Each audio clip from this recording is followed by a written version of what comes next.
It's really tough because you don't want to be seen as inconsistent, but sometimes you do really have to put yourself first. And I think one of the great things about being so open in my marketing about my depression and about my mental health is that people know.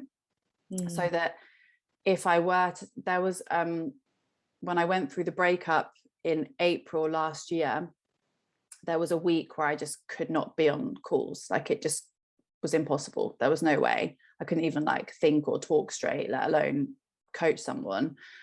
And I just messaged all of my clients. I maybe had about 10 one-to-one clients at the time. It was a really busy period for me, and they were all totally fine with it. Like, there was no issue.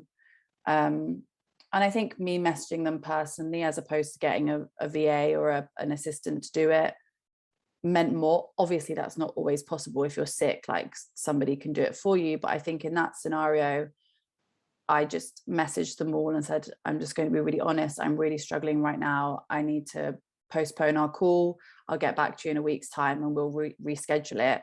And literally everyone was so fine with it. There weren't any issues. And it's similar recently when I had COVID, and I also had a really bad cold in December.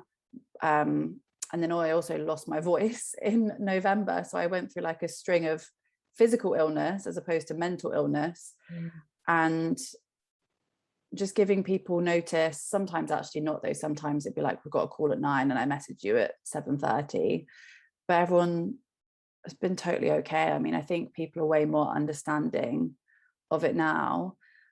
And that's why you vet your clients as well. If you are a coach, it's a bit different if you're, a consultant or you're doing other types of work. But if you are a coach and you're working so personally with someone, this is the kind of energetic feel that you get for people when you have your discovery calls or when you have a chat to talk. Like, do I want to work with this person? Because it's not just about them, it's also about you. And I think you were saying that earlier on, we kind of like don't want to let people down, but you also need to think about who you're working with and who's giving you money and who's like sending you a type of energy.